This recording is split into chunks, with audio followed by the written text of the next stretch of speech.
We asked people to bring an object, but I'm not sure if everybody saw that. But if you did not bring an object, you could just take a moment to think about if you would have brought an object, what is the object you would have brought?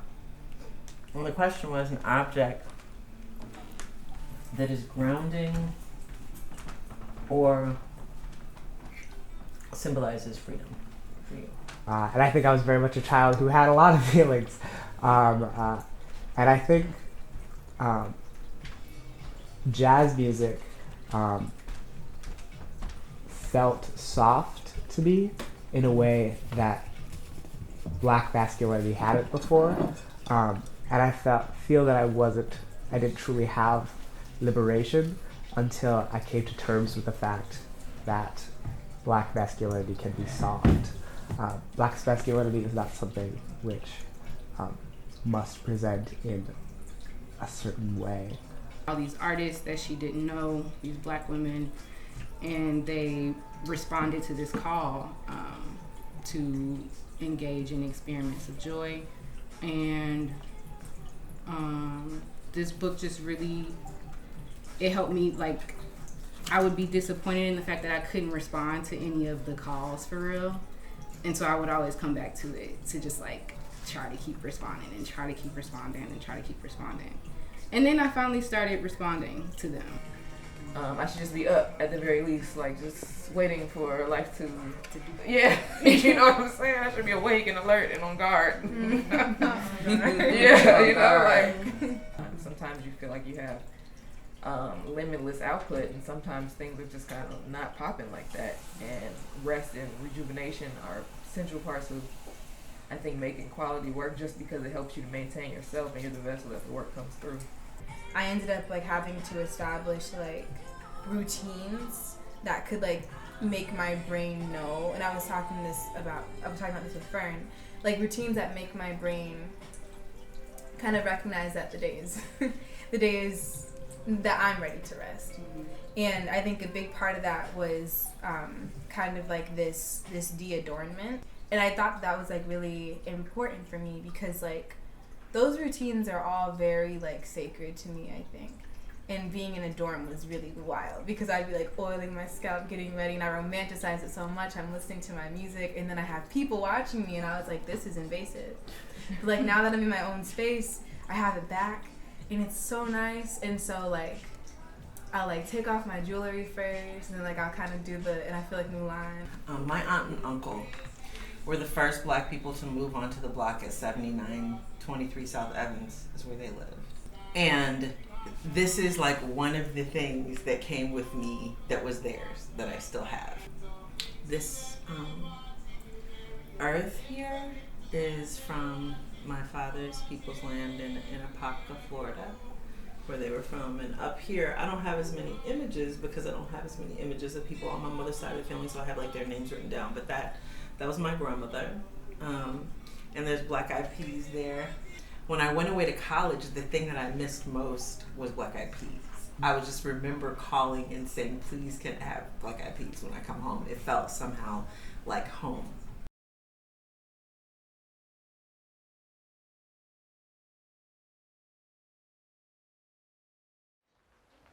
Hey everybody! Hey! I'm Emily Cooper-Lansana. And I'm Lauren Dotson. And we have curated this evening together, and we want to tell you a little bit how it came to be. The Center for the Study of Race, Politics, and Culture put out a call for projects that would activate their new mission and vision, which talks a lot about freedom and reimagining the university. And when I saw the call for projects, I wanted to do a project that would examine the experiences of Black people at the University of Chicago. And Lauren had been a student in my class, and I really wanted the opportunity to do something that would break down the hierarchical space of saying classrooms, the professor is here and the students are here, and to create a space where we could activate together. And so tonight, I want to tell you how we got to this night. This is not something that we were rehearsing for 6 weeks or 3 weeks or 2 weeks. We had 3 workshops, Sunday, 3 weeks. And then everyone had 3 weeks to make a work in response to those workshops. And so the prompts that you saw flying at the top of the show were the prompts that we used for the workshops. And the pieces that you will see on the stage tonight are experimental pieces, many works in progress, that are a response to those ideas.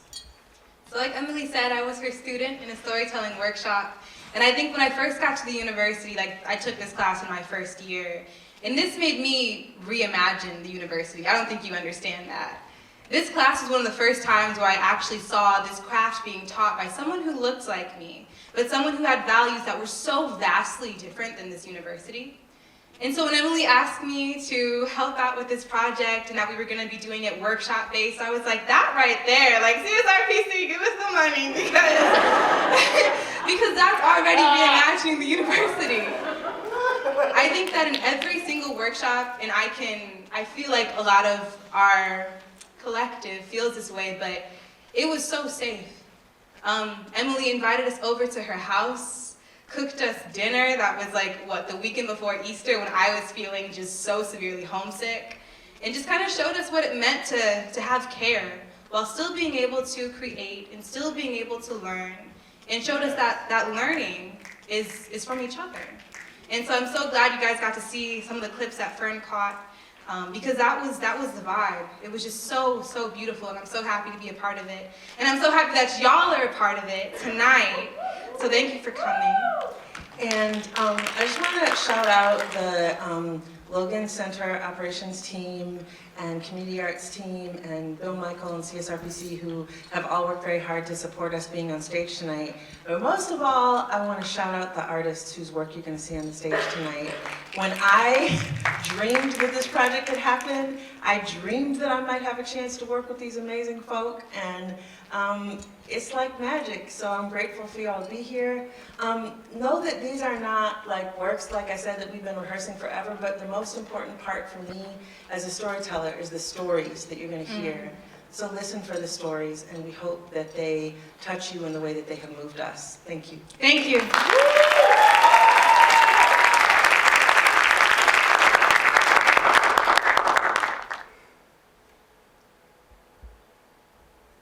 In the beginning,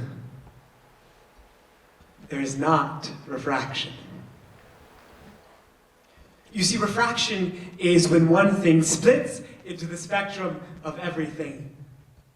But in the beginning, everything is forced to become one thing, with form and with body and with skin and with color. In the beginning, there are many cold, dark things like scalpels and syringes and surgical gloves and little black boys with low blood pressure. And in the beginning, there's a gap. And we peer through, and we see everything that we might become, and we shake, and we quiver, until we are pulled through and forced to live ineffably. And there's a gap in between my two teeth, too. It's been there since the beginning. And there's one in between my father's teeth, and in between the teeth of the preacher on 53rd Street. And I like to imagine that my words shiver in my mouth, that they beg on my tongue before I pull them out and make them be. You see, in the beginning there is being. That is for sure. And in the beginning there should be being loved too. But that is not always true. There's a Sotho myth about the beginning, about a god called Huevian. And you see, Huevian made the first human out of clay, right? An infant. And I assume he loved that baby dearly. The same way I loved my first ceramics project that shattered in the kiln. But with gods and with dads, you never really know. And so he made this baby, right?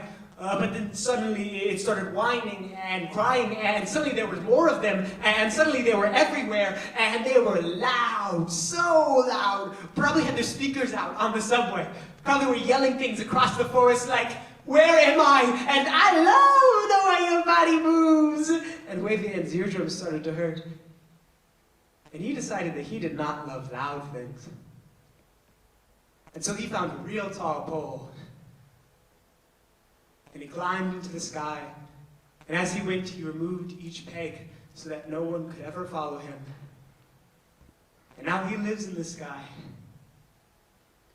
And he does not think about us. And he does not think about that baby he made out of clay.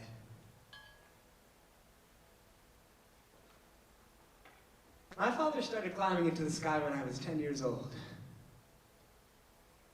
Pretty sure I was being too loud. I guess I just thought that's what black men do, you know?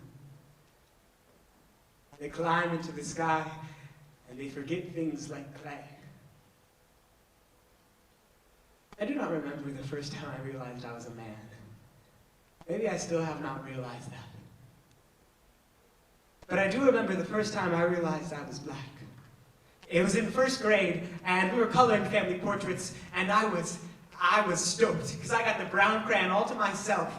And you might ask, Josh, if you had the brown crayon, surely you knew you were black. But there is a difference between knowing the color of your skin and knowing that you are black. Black, it's a whole thing. It's a soul thing. And I realized I was black when a kid across the classroom held up a peach crayon and asked if I wanted him to color my face white. And then he laughed, and I cried. You see, in the beginning, there was a lot of crying. But there isn't anymore. You know, I've never seen a black man cry. Not in person, not once ever in my life. Black men do a lot of climbing, as far as I knew, but they didn't do a lot of crying.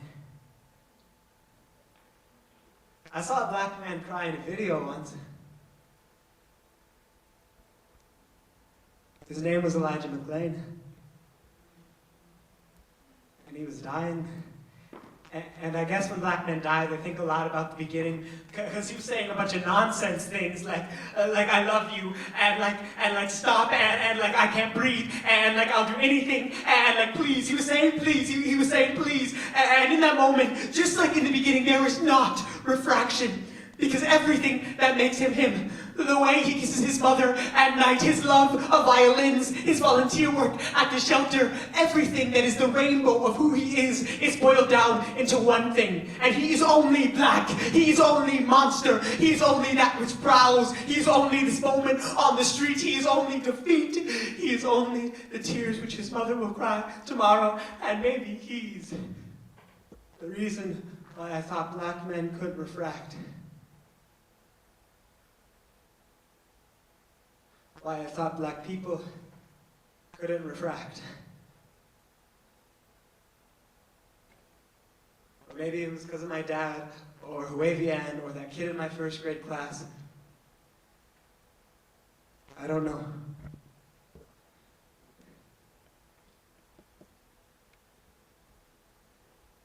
But can I tell you a secret I didn't know a year ago?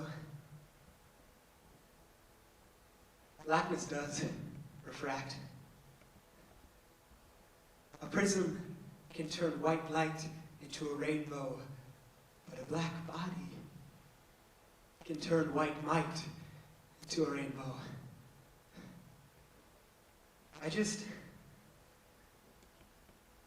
I hadn't found the tool.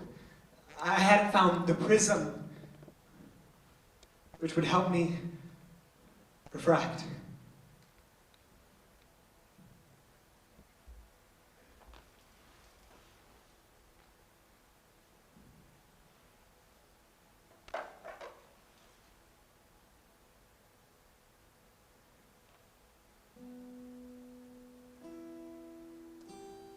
But then suddenly, there was a sound, like this deep, sort of ringing, strange and profound.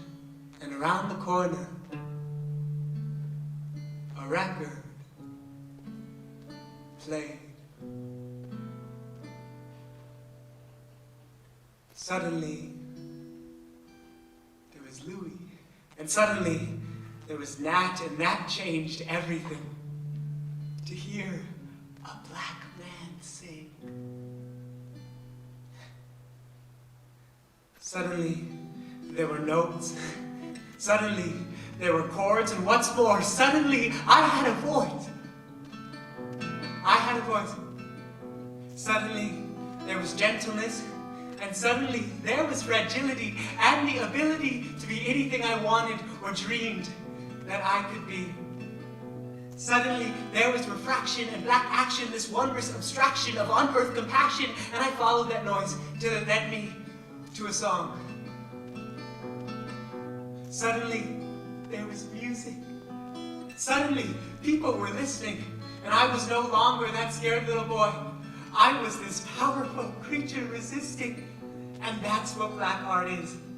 It is the tool for our liberation, not only from our oppressors, but from the chains of our own formation. And I realized, I'm a story, I'm a poem, I am hair that's fully grown, I am art incarnate, you can't harm it, I'm everything I dream. And I am color, I am space, I am standing face to face with a person in the mirror I can start to recognize. And he is gentle, he is kind, his eyes give me peace of mind. He's a rainbow of the person he once was.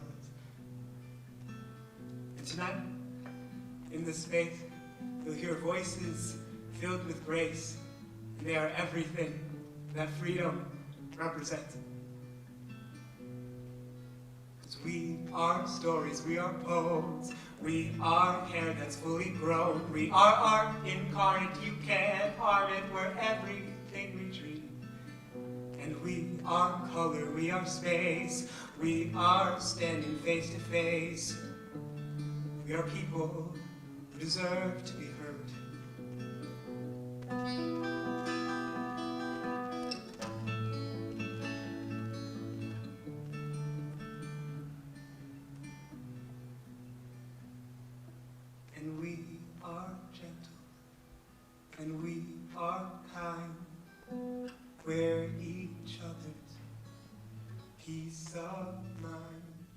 You're the rainbow which comes from our singing and dancing and acting and moving and braiding and yelling and telling and being.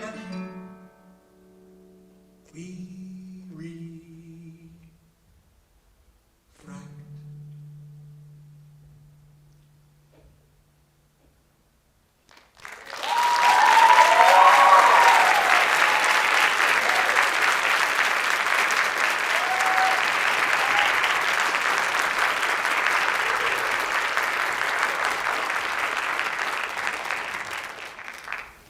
I am in progress. I am free. I'm also about to be 40, and my body feels it. But this isn't a story about that. This is a story of when I was just shy of my 32nd birthday. Actually, it was 8 years ago to the day. Let's see, how was me? May 15, 2015. And I woke up that day knowing that my life would change forever. I also remember this person, yeah. And that person was full of possibility, not knowing what was to come. But on May 15, 2015, I rode the Red Line L train from UIC to Sheridan to go to the Howard Brown Health Center with my wife. And when we arrived at the Howard Brown Health Center, it was buzzing. There were lots of people buzzing around. This was the monthly trans drop-in hours that we were attending. And I ran into the black trans man who was organizing the event, and we chatted a little bit, but I was a bit distracted. There was an aroma in the air. What could that aroma have been? There was Popeye's chicken coming from the back room of the Howard Brown Health Clinic. So as much as I wanted to engage with this black trans man, I was a little preoccupied. And it brought me back to memories of my grandmother's kitchen, where my grandmother's name is Joanne, and that sign hangs in her kitchen, and that's a photograph in her kitchen with some chicken. There was often some fried chicken, whether it was homemade or KFC in this instance. But that experience was, it was reminiscent. It was life-giving. It was smell good.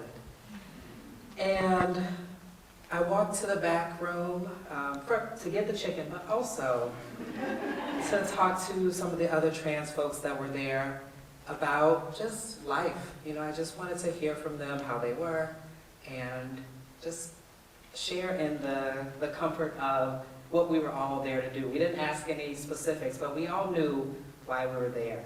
So after getting my wing and my mashed potatoes with the little bacon gravy, I don't even really like mashed potatoes with gravy, but something about Popeye's gravy. And my biscuit, and my wife and I went to the lobby to finish eating our food and talk about what was about to happen. And I gotta tell you, my wife's a psychologist, so she's always talking about feelings.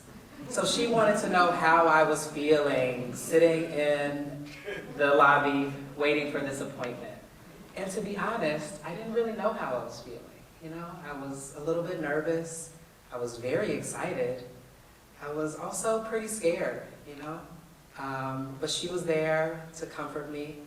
And about an hour into us waiting, the door kept opening and the person would come out and call out a name.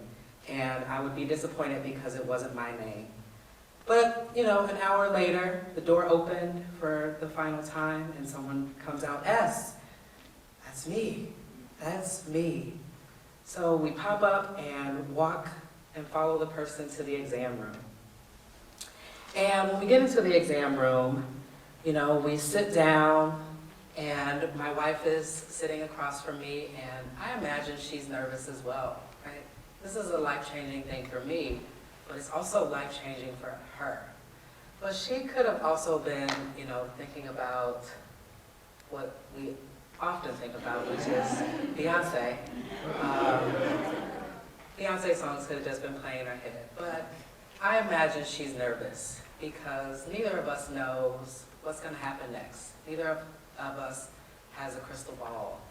And we're waiting, and the nurse and interns and everyone keeps coming into the room asking questions. And, I've gone to a lot of doctor's appointments, and it seemed like some of these questions were inappropriate.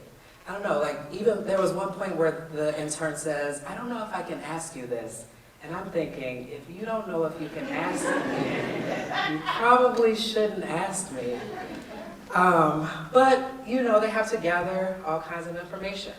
So they gathered information, they gathered my vitals, they took my blood, and it was kind of a strange experience because I had been preparing for this moment my whole life. That second slide you saw, I had been preparing for this all that time. I've been up countless hours on YouTube, watching videos, scrolling through websites, talking to people who also identified as trans about what that meant for them and what were some of the challenges and what were some of the joys. I found lots of challenges. Even this morning when I woke up on my Instagram, lots of challenges for us trans folks, right? Lots of ways that we're being denied, lots of ways that we're being shut out, lots of ways that they're trying to erase us. And there are joys. And so I wanted to talk to folks about their joys, and I was grateful for them sharing their joys. We were in that room for, I don't know, it felt like days, but it really was probably close to 4 hours. And the information that they were giving me were things that I already knew about, physical changes like the deeper voice. My voice didn't used to sound like this.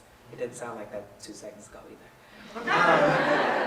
But facial hair, right? I knew about potential for facial hair growth, and after 8 years, I'm finally getting a beard, y'all. There were also other noticeable and negligible physical changes that the information that they were giving me was about. But it didn't, those are my legs and my feet, but I sometimes don't recognize them. I only know they're mine because of the Mountain Dew can and this one. I drink a lot of Mountain Dew and Pepsi. But what they didn't talk about were some of the social and emotional changes that I would experience. They asked if my family was supportive, which for the most part they are. They love me, they want to get it right, and they still have work to do. That was about the only question that felt related to social emotional. They didn't tell me about the intense mood swings that I would experience. And I'm a Gemini, so exactly. But after testosterone, my hormones were literally warring. So I went from having maybe, on a good day, 3 personalities to 6. And that's pretty intense. They also didn't tell me about the fact that I would still continue to be misgendered. Can you hold on a second, ma'am? It's because I don't use the deep voice. It's frustrating and pretty intense. So I was in my thoughts thinking about all of the potential other social, emotional things that I might experience when the nurse comes back in, disrupting the silence of the room and the noise of my thoughts. So she comes in with this big bottle of saline solution and a little needle about this big. And she asks, ready to practice? I was ready. All right, so you gotta wipe the top with the alcohol pad, you gotta put the needle in the bottle, draw back, okay, prime it, okay. Now it's time to put it in your leg, okay. That's a needle, okay. Okay. I can do this, right? Like, I want this, I need this, I can do this. The nurse is coaching me, telling me, just, this is the next step. My wife is encouraging me. Okay, I can do this. All right, I did it. Now, it was just saline solution, but I felt like I had accomplished a major goal. I don't know how many of you have had to stick yourself with a needle, but it's pretty scary.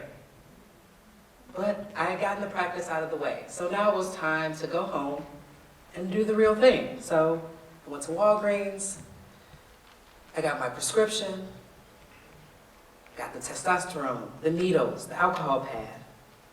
All night I anticipated the first injection. I couldn't really sleep, but you know, the quicker you go to bed, the quicker you can get up. So I went to bed, and I woke up the next morning, took a hot shower. I love hot showers. Turned on every light in the apartment. We had the nice garage garden view, so you need all the lights on because there's no natural light coming in. I got ready. I freaked out a little bit because, again, I have to stick myself with the needle. But I found a nice spot. I sit down again. I love a routine. Getting dressed for me is a ritualistic experience, so this was great, you know. I know what's first, what's last. It's time. I opened the bag, the bottle. So I remember I told you the bottle that the nurse brought in the room was about this big. The bottle in my bag was this big. The needle that the nurse brought in was this big. The needle in my bag was this big. What? Okay. Well, it's the same steps. I'll just do the same thing. Okay. Again, I have to stick it in my leg. It's a damn knife. Now, I would find out a few months later that they gave me the wrong size needles. But that's a story for another day. I remember the feeling of the needle going through every layer of skin and muscle and whatever else is in your leg. I pressed the plunger and the testosterone entered my bloodstream. And I pulled the needle out. There was a little blood, but that's okay. I just remember celebrating because even though technically nothing had changed yet, everything had already changed.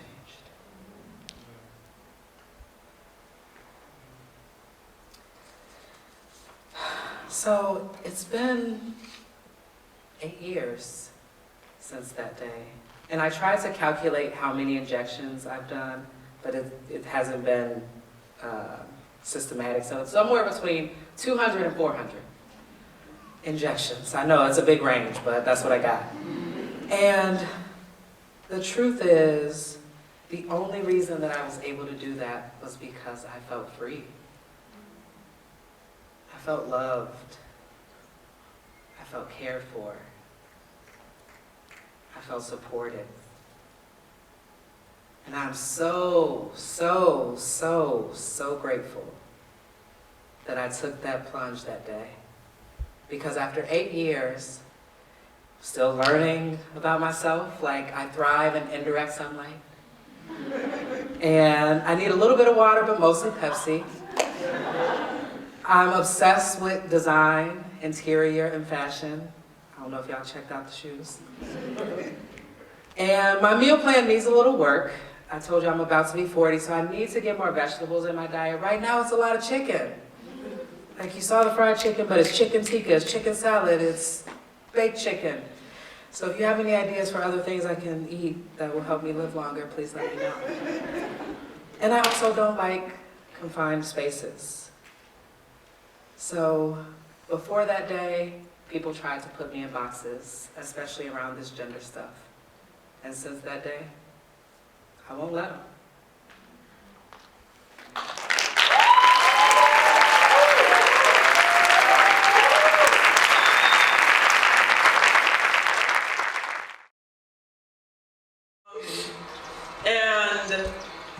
he asked the question, he was like, oh, I don't really know where I'm supposed to be. There's more I could say about his whole disposition while he was waiting and being confused, but I'll leave that out. And so there's these two elderly black men who are like ready to go, and the young black boys were like, why am I up? Like, why am I up on a Saturday morning? Like, why am I here playing baseball? But they kept like a good spirit about them. And so the man goes, oh, I don't know where I'm supposed to be. Like, I think this is the field that I'm supposed to be at. Mind you, across the way, there's a whole other field with more white kids who are wearing the same uniform that he's wearing. But he decided to stand there for like 15 minutes and stare at these people, like trying to set up their baseball game. Ask them like, oh, I don't know where I'm supposed to be. And the two elderly black people were like, oh, it's cool, we'll go to the other field. Like, whatever, we don't want any trouble, it's fine. They go to the other field. But I'm just standing there, I'm like, he didn't even convince them, like, no, I don't know where I'm supposed to be. Like, you don't need to move because like, you know what I mean? Like, and me and my sister were just like, you know what? Like, it just says a lot to be like, we just want to have a peaceful situation and play baseball. Wherever we play, it doesn't, you know, it's neither here nor there. It's like, cool, we don't want any problems, you know? And I was like, I can respect that. And at the same time, it's just like, what I didn't go in, which was like his whole disposition when he was standing there, is like, he couldn't say, good morning, how y'all doing? Like, are you playing baseball here? Do you know where this team goes? They literally,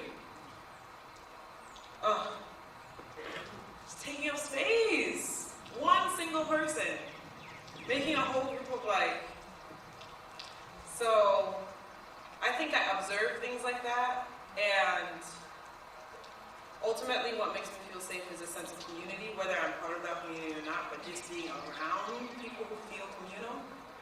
And when I see those kind of like disruptions to community feel, it makes me feel like, and how simple, like how the interaction wasn't too complex, but it was just automatic. I'm gonna get out of the way, right?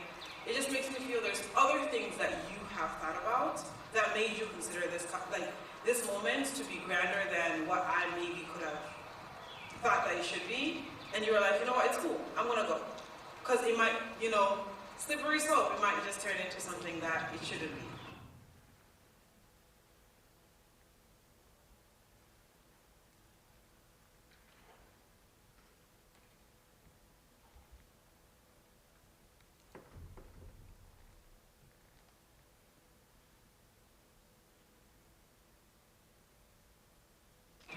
So, I know I've talked a lot about what hasn't been making me feel safe, but ultimately I think in a different version of all these things, watching young black boys play, or young black children play baseball on a Saturday morning would definitely make me feel safer. Watching, black folks walking around with their children and running with their strollers, feeling completely welcome to do so on a sidewalk would make me feel safer. Having an idea of what the climate is supposed to be doing on any given day or in any given time span would make me feel safer. And yeah, a number of other things that I think about and are likely happening somewhere. Or I hope that they're happening somewhere. Right now, in real time.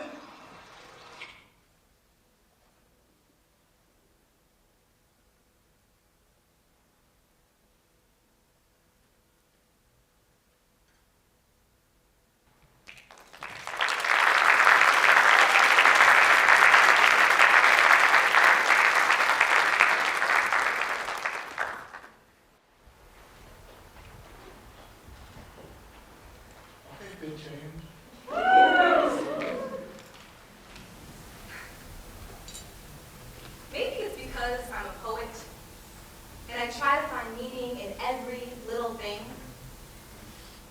But lately, I've been regarding my piercings not just as beautiful,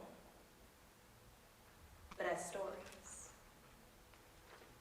Some are stories of my family. I have my mother's nose, so I needed to adorn it. And so I put a halo around the septum and studs on the nostrils.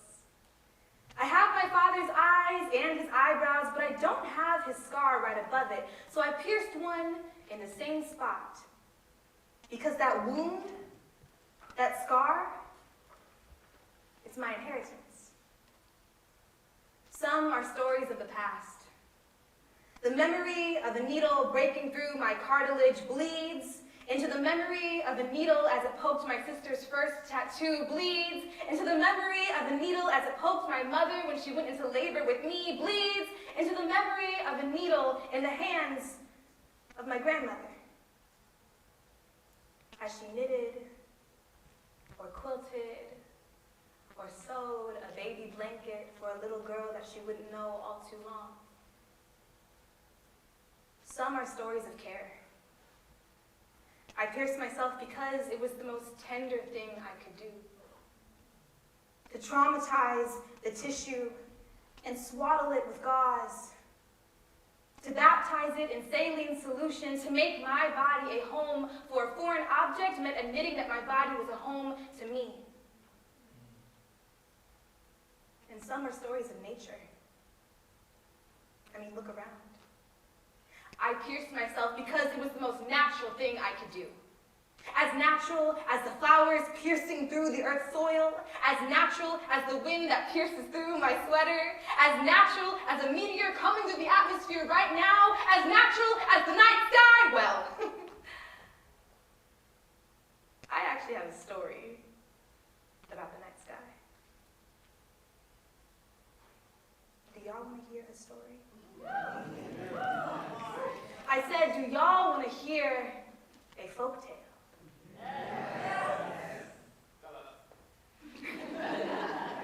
Okay, breathe with me. In and release out. And let's begin.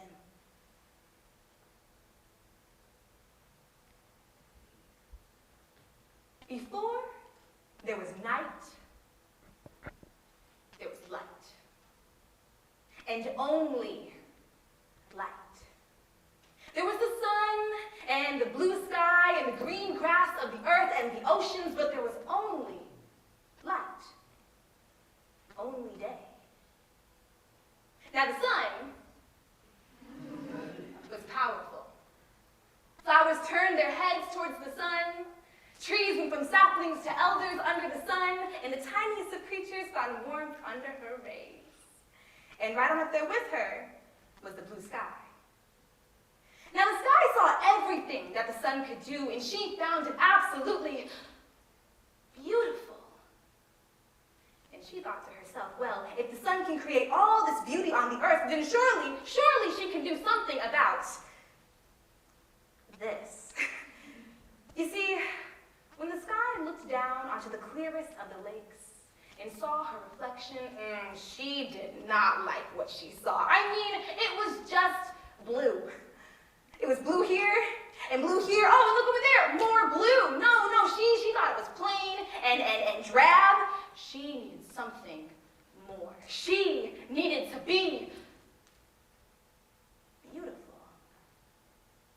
So one day, the sky asked the sun, she said, Miss Sun, I have seen the beauty that you can create on the earth, and I want you to do it to me too. Make me beautiful. I am sick of this plain old blue. And the sun responded, very well. And so the next day, the sun painted thick, white, cotton clouds all over the sky. And they were all different shapes and sizes. Some were wispy, like powder. Some were thick, like cotton and cream. And the sun said, there, you are beautiful. Well, when the sky caught a glimpse of her reflection, she did not like what she saw. No, she said, no, Miss Sun, no, this doesn't look right. These clouds, they're too soft. They're too frilly. No. Can you please try something different? Can you please make me beautiful? And the sun responded, very well. And so the next day, the sun tried something completely different, and she covered the blue sky with gray storm clouds. Not a white cloud in sight, no. And then she added rain, and she she added hail, and then a striking bolt of lightning just for good measure. This was not too soft. This was not too frilly. Surely the sky finally felt beautiful. No, what did you do to me? No, this is even worse. You made me wet. You made me slick and edgy, but somehow gloomy. Oh no, this is not gonna work. Can you please try something different? Can you please make me beautiful?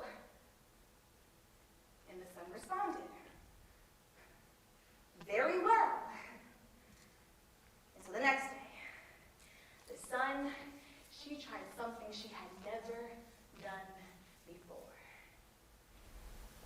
And she lowered herself into the sky. The sun began to set. And when she did, the sky exploded with color. There was red and orange over here. There were stripes of yellow and pink down there, and then dots of blue just poking through all the color. Oh man, the sun had outdone herself. And so she said to the sky, she said, there, you are truly, truly beautiful.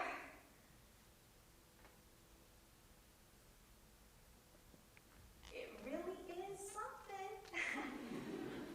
Wow, you really, yeah, it's just, I don't want to be a hassle. I'm sorry, but something just still isn't right. I need something to, just one more time, please, can you make me beautiful? That's it! The sun had it. I have tried as a fit. I have dolled you up. I have made you slick. I gave you a mosaic of colors, and you are still not satisfied. If this does not satisfy you, then maybe it is not beauty you are looking for. Maybe it is not beauty you can achieve. Maybe you are wasting my time. I'm sorry, Scott, but I'm leaving.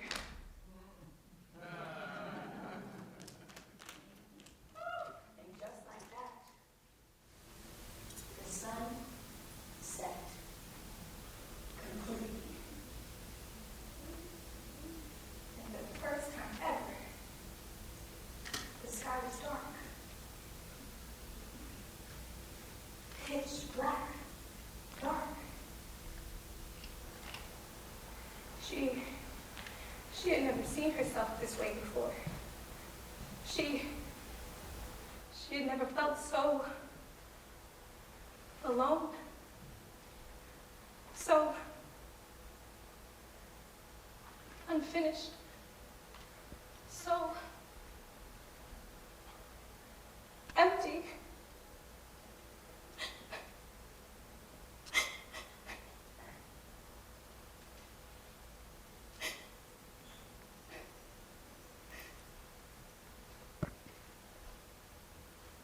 And then there was a light.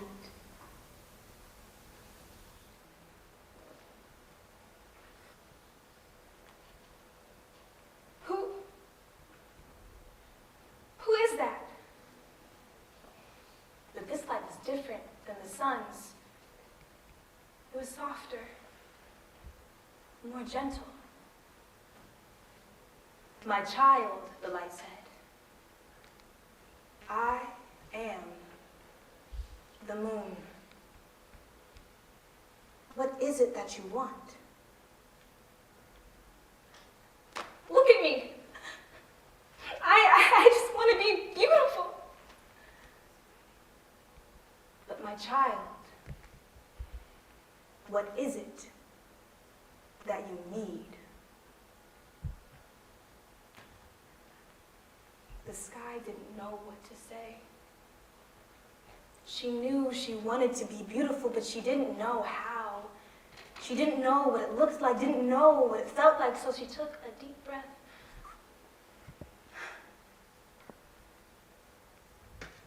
I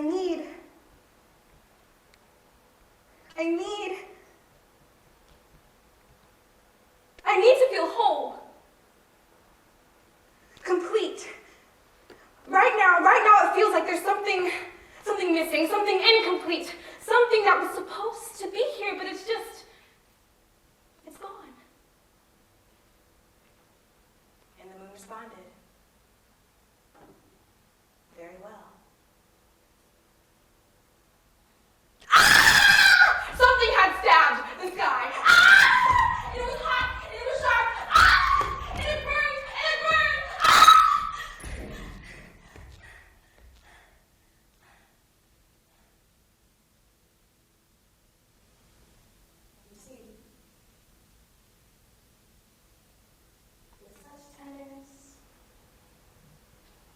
such care. The moon had pierced the sky. There was one over there, and two over there, a whole line over there, a mess of them over there of stars. The moon had pierced the sky with stars, and they were brilliant, and they were bright, and they shimmered, and the sky was stunned. What did you do to me? My child, the moon said, we are our most beautiful. We are our most whole because of the stories that we hold within us. All I did was make yours visible. And when the sky looked at herself, she knew exactly what the moon meant. Because in her reflection, she saw a hunter. She saw a fish. She saw a little bear and a big bear. She saw gods and goddesses. She saw all the possibilities that she could be. She saw all the narratives that she held. She saw the universes that were open to her. And in that moment, in that very moment, she felt completely and utterly beautiful.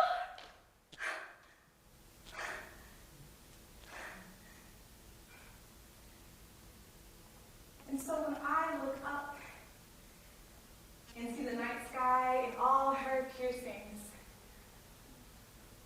I'm reminded of me and mine. And maybe it's because I'm a poet and I try to find meaning in every little thing. But what is a piercing if not the night sky on our skin? If not the constellations and stories placed upon us? If not the sweetest, sharpest kiss? Breathe in with me. Release, breathe out. Thank you.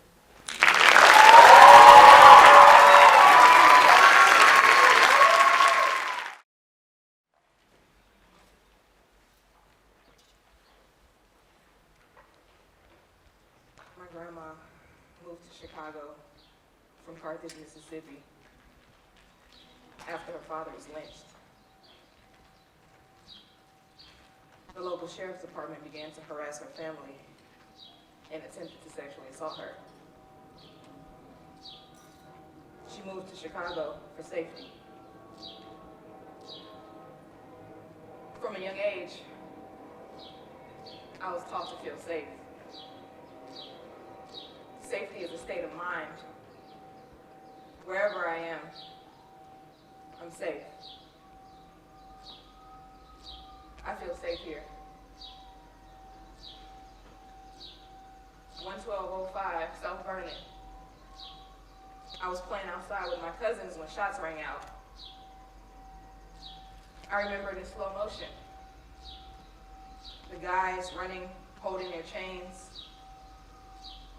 My cousin grabbing her little brother, throwing him like a football to my uncle, who caught him in midair as we scurried inside.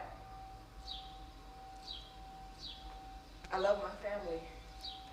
I feel safe here. My dad found a dead body behind his car today. I was too young to know what was going on. I feel safe here. My brother got a gun pulled on him today on his way home from school. He's okay. I feel safe here. They broke into our apartment again. The 5-gallon water bottle that held our rare coin collection was empty on my mother's bed with a knife stuck in it. They stole all our CDs. I feel safe here. Why do people bust M80s? All that damn noise, and they don't even make pretty lights. I see why they call it Terror Town. I feel safe here. Somebody broke into my mom's car this time. They ripped out the entire center console and sliced open the seats as if they were looking for drugs or money. My mom's a teacher. I feel safe here.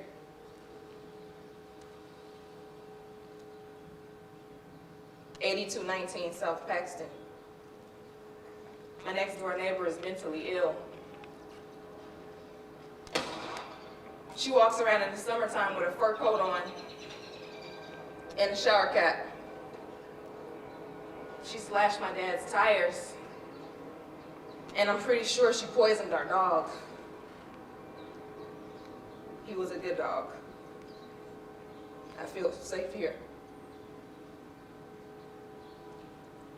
On my way home from Arthur Dixon Elementary School, a man followed me in his car. He pulled over and started walking towards me, asking me for my phone number. I was paralyzed by fear, so I didn't respond. So he said, "Fuck you then, you scary ass bitch." I went in the attic and cried. It was my fault because I wore fitted jeans. I was 12. I feel safe here. My cousin with ample street credit helped us move into our new house. Some guys on the block recognized him and greeted him with a fearful deference. I hope their fear of him helps keep us safe. I feel safe here.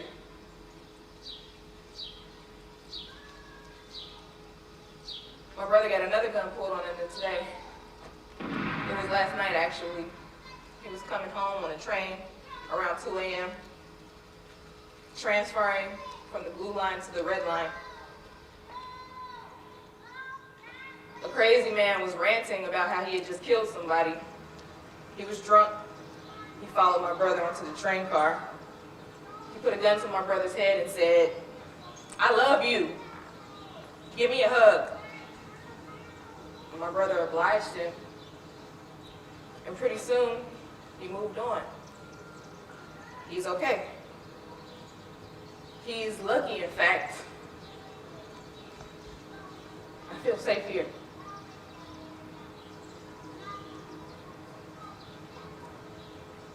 Gunshots or fireworks. Gunshots and fireworks. Fully automatic weapons in the distance. I feel safe here. I got cussed out a lot on my way home from high school. Ironically, it's because they like me. I feel safe here.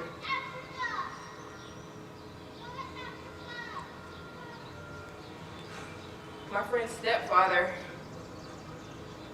offered to take us to his church community center to learn about their scholarship opportunities.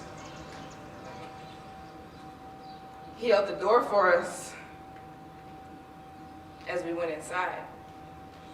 As I crossed the threshold, I felt a firm slap on my behind, followed by, "Damn girl, you getting thick." To add insult to injury, the scholarship opportunities were just printouts from FastWeb, a free online website that we had already exhausted. I feel safe here.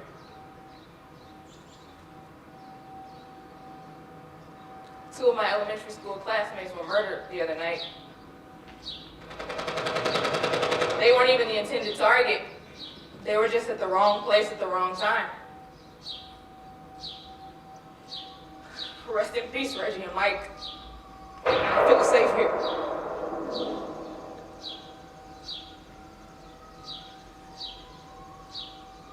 caught a man stealing my package yesterday. As he ran off, I said, "You stole my fucking package." To which he replied, "Shut your bitch ass up." He pretended to have a gun, so we didn't pursue him. I feel safe here. I saw one of the 4 horsemen of the gentripocalypse today. A white woman pushing a stroller. She wasn't a prostitute. She wasn't an addict. She was just a Lululemon white woman pushing a stroller, wearing headphones, down Yates. I feel safe here, but I know that she's safest. I was startled out of my sleep last night by gunshots. They sounded really close. The next day I found out that my next door neighbor was the victim. He had been parking his car behind the apartment building down the street, and someone caught him there and shot him. He was shot around midnight. Nobody found his body until 6 a.m. because when you hear bullets all the time, you don't hear them at all. And you definitely don't call the police. I hope for his sake he died instantly. I feel safe here. Rest in peace, Rel.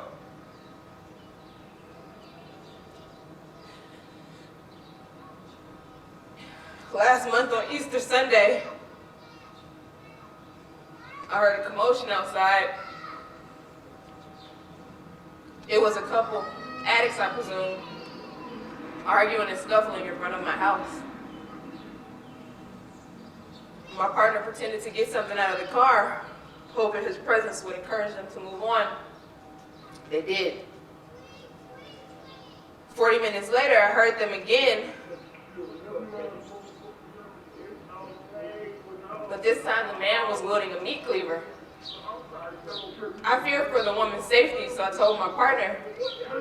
He tried to intervene from a safe distance, but little did I know it was the man's safety I should have been fearing for, because he was hacking himself in the face and neck with a meat cleaver as the woman desperately tried to stop him.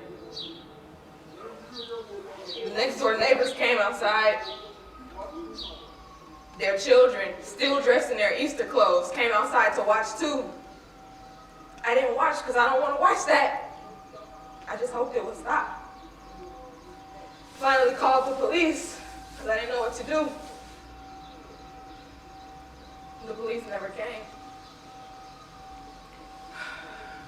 The police never came. The police are always around until you need them. But I don't need the police because I feel safe here. You think a dead neighbor and a couple stolen packages is gonna scare me away?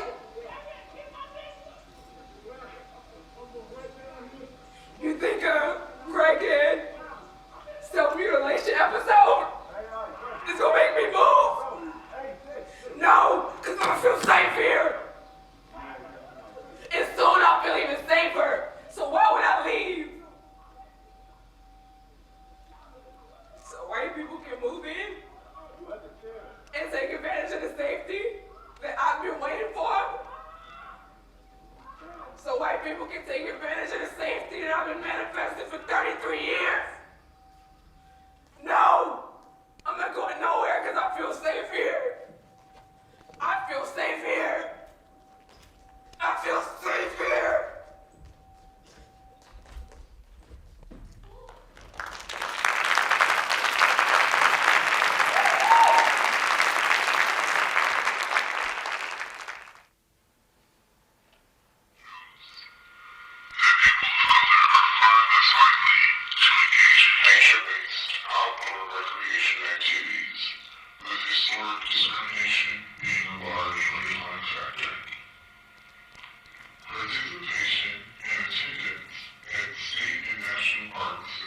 Forest areas tend to be displaced disproportionate between white people and people of color. Between black people. The reasons behind this go beyond the fact that people of color, black people, are 3 times more likely than white people to live in places that have no immediate access to nature. Period. Boyd and a group of friends were hanging out in Douglas Park when Zervin was upset about the noise coming from the crowd. Zervin got into a shouting match and shot several times from his car, killing Boyd. Zervin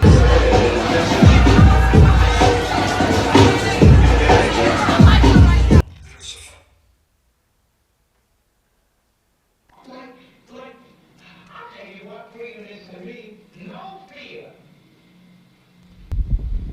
I mean, really, no fear. If I could have that half of my life, no fear. Dr. Jordan, I don't feel.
From whence does fulfillment come? And I expel from this mortal shell. We are wrapped after living now.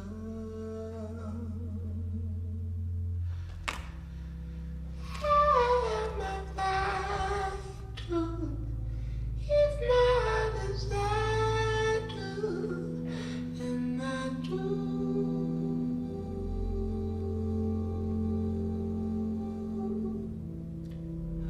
I have my battle. If my heart is I do, and I do.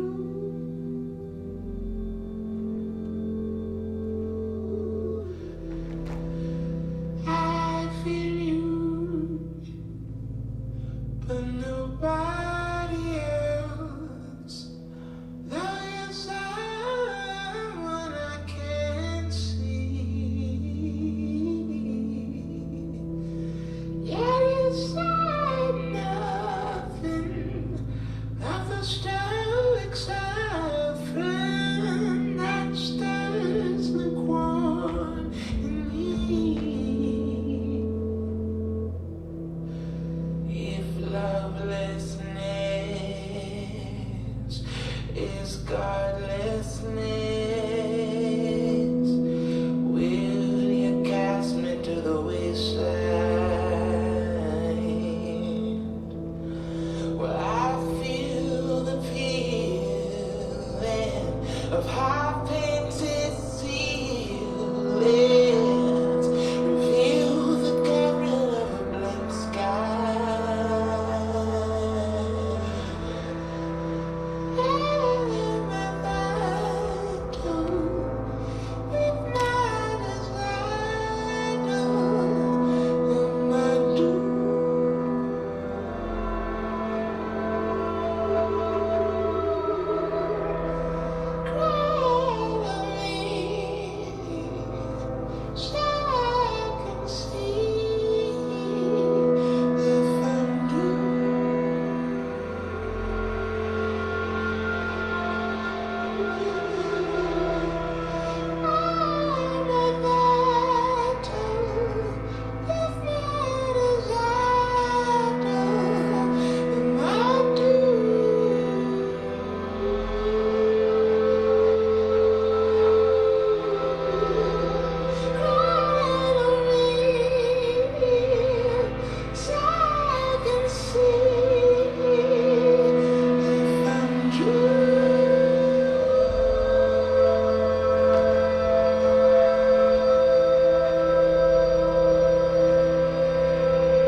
If my heart is idle, and I do.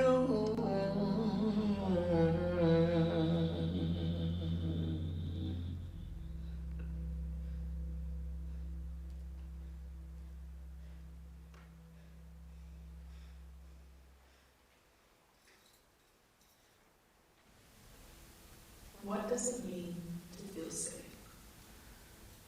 Safety is something we all imagine in our minds. It's feelings of security, to feel as if there are no worries in the world, free from harm. For a while, it was hard for me to determine what safety felt like. Who is she? Why does she come and go? Why hadn't I known her sooner? I knew she was never the location I was in. I knew she would never be the state or a classroom on this campus. She wasn't always at school or at home or with She wasn't always the task I was doing. She wasn't always where I was going. She was a feeling that held in me. Young Hope didn't have a clear image of what safety was. It had a few people in mind, a few spaces that made me feel safe, but I couldn't point out what that feeling was. Safety makes me think about dandelions. One of my favorite memories as a child was blowing wildflower dandelions in my front yard, picking them up from their root, and as I used all my energy, blowing the petals into the wind, watching them be carried into new places. I'd always try, in one blow, to get each petal off of the stem and into the wind where it will be taken elsewhere and spread its seedlings across the world. Think about a wildflower dandelion's petals as all of your worries, stressors, joys, thoughts. Each petal is attached to the stem. When you blow on a dandelion, all of the small little petals separate from the core, and you can see them being carried in the wind. This was that feeling, the feeling of being released from tension, the feeling of being able to let it go. It's like giving someone a hug, falling into their arms with no worries, no doubts. They wouldn't catch you, that the wind wouldn't carry your petals. I see trees of green, red roses too. I see them bloom for me and you. And I think to myself, what a wonderful world. I see skies of blue and clouds of white, the bright blessed day, the dark sacred night. And I think to myself, what a wonderful world. The colors of the rainbow, so pretty in the sky, are also on the faces of people going by. I see friends shaking hands, saying, how do you do? They're really saying, I love you. I hear babies cry. I watch them grow. They learn much more than I never knew. And I think to myself, what a wonderful world. Yes, I think to myself, what a wonderful world. Ooh, yeah.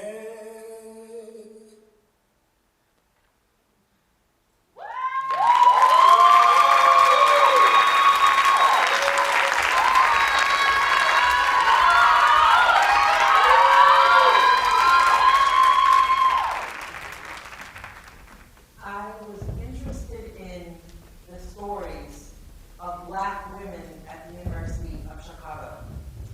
In a 2-week period, I interviewed 11 people, staff, faculty, students. These are bits and pieces of their stories told in one voice. So, Hyde Park was the place I wanted to be.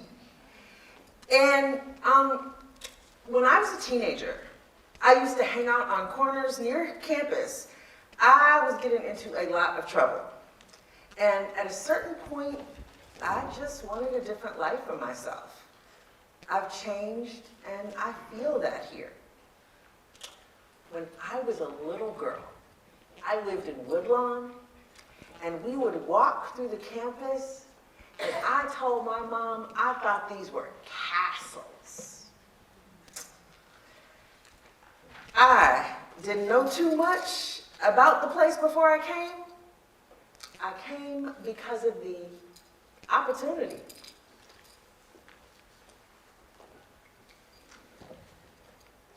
The place felt foreboding walking through campus.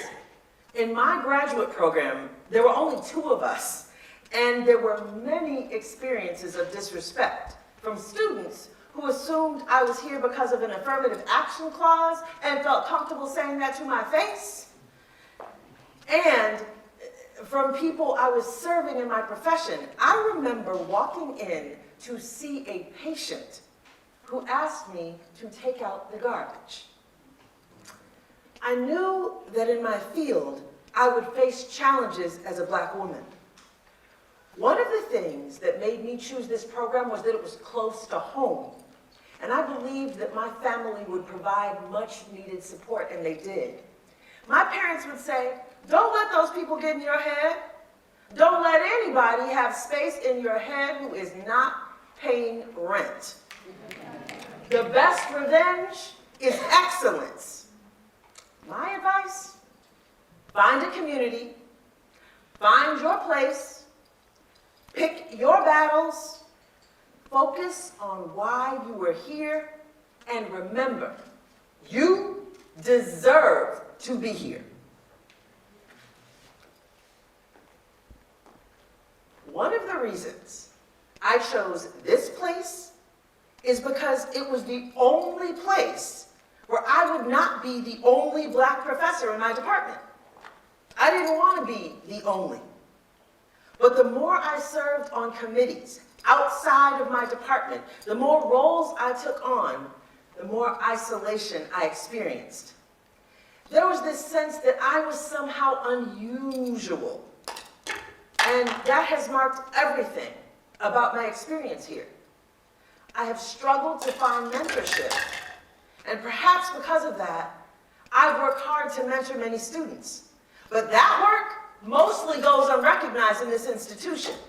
Black women are seen as safe spaces.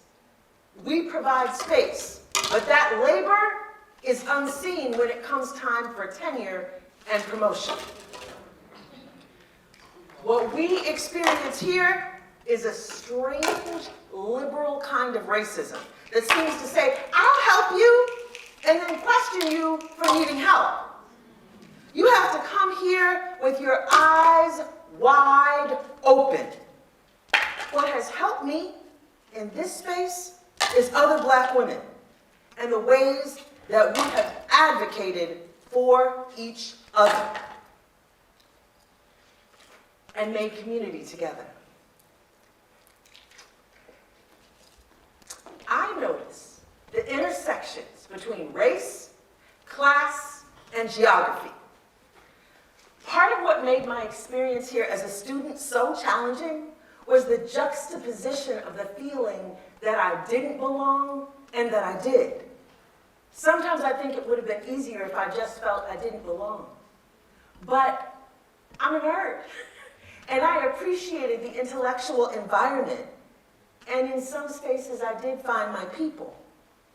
At the same time, as a Black woman who grew up on Chicago, coming to this campus, Hyde Park was the safest place I had ever lived. My experience was very different than what the students around me were feeling.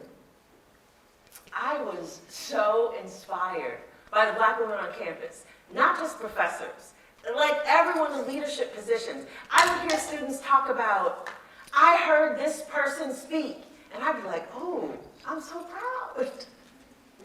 One of the nuances of my experience here is that I engaged with Black students across the diaspora who had come from different places. And we saw how we were different, but we also saw how we needed each other. I think one of the things that helps me to survive now, as a member of the faculty, is that I'm committed to my students. I love my students.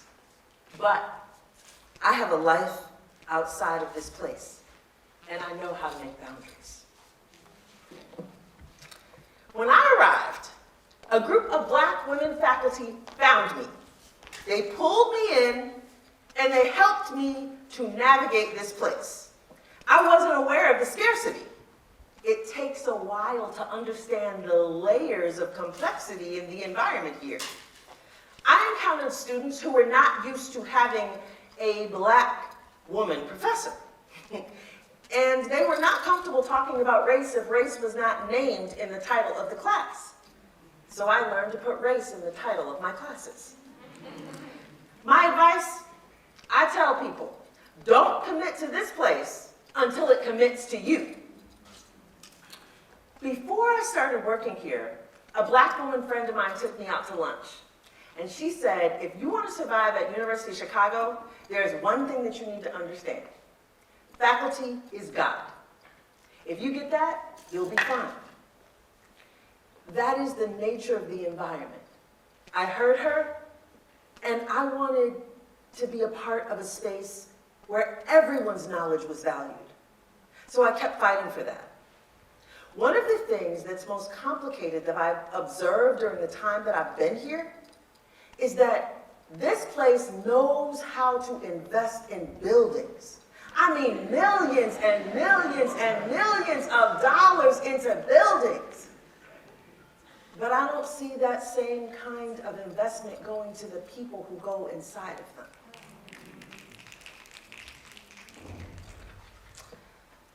So I didn't understand how the hierarchy worked here.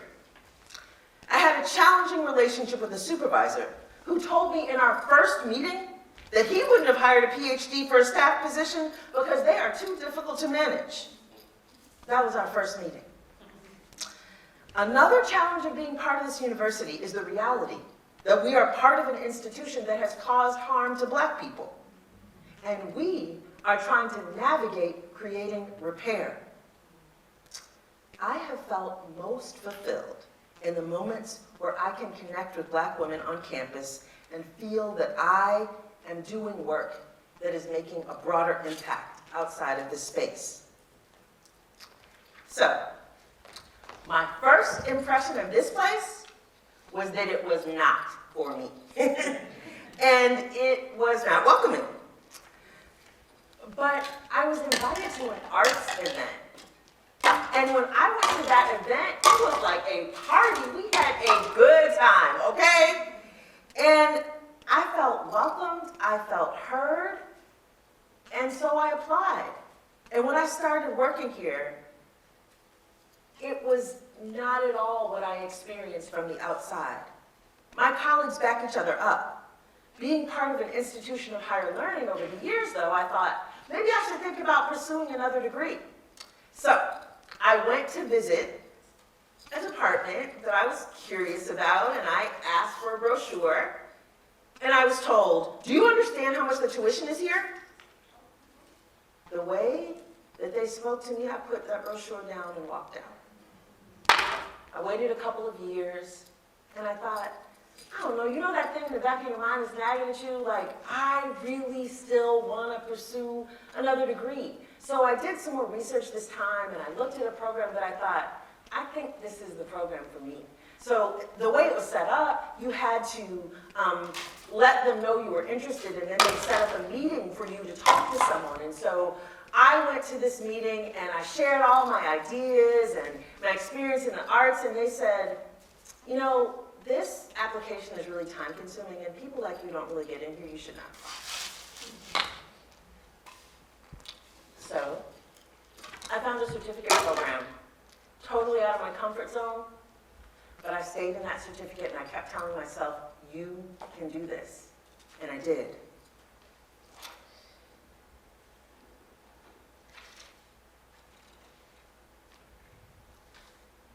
What I'm enjoying most about my work right now is the community connections which feel authentic and genuine. I had the sense of the university being like a stuffy place.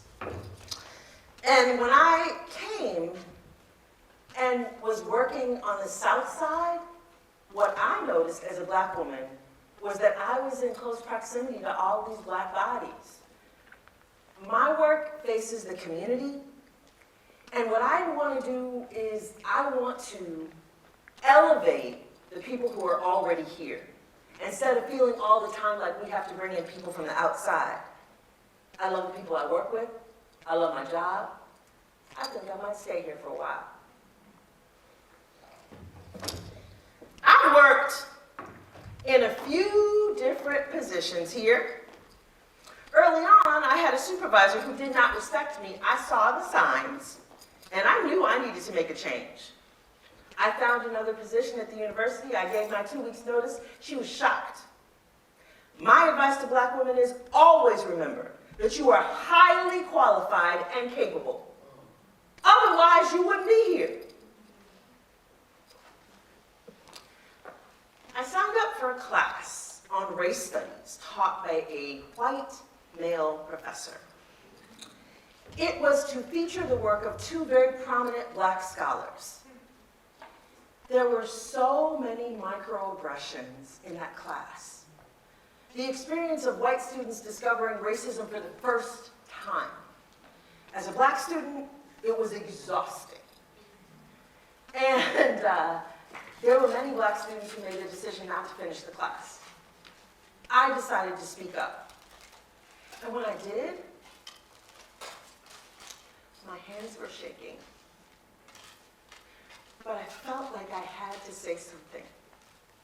When I left that classroom, another black woman student followed up to check on me. That's how I feel we survive here. We check on each other. And the way we ride for each other, it is amazing. Amazing. In this place, I feel like I am constantly shifting between being invisible and hypervisible.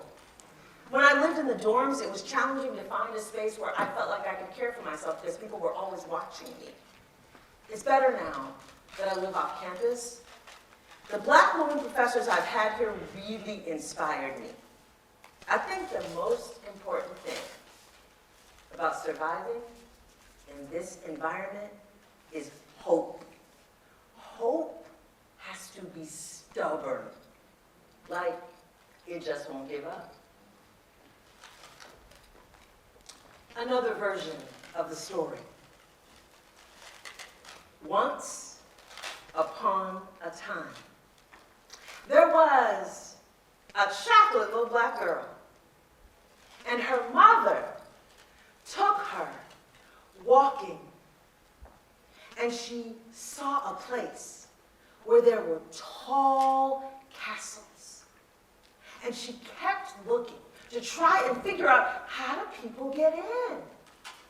But she couldn't find the doorway. But she kept looking, and she kept searching, and she kept coming back. And when she was older, she saw someone who looked like her slip in, and she searched until she found a door. But when she got inside, all of the rest of the doors were locked. She could not figure out how to unlock this place. She searched. She watched. She studied. She remembered. She looked deep inside herself, and she found a key. And she opened a door. And when she opened that door, she saw a window. And when she looked out that window, she saw some other little girls who looked like her. And she was determined to open as many doors as she could. She found the key, and she found the key. And when she opened the door, she left them wide open so that anyone who wanted to could find their way to the top of the tower. imagine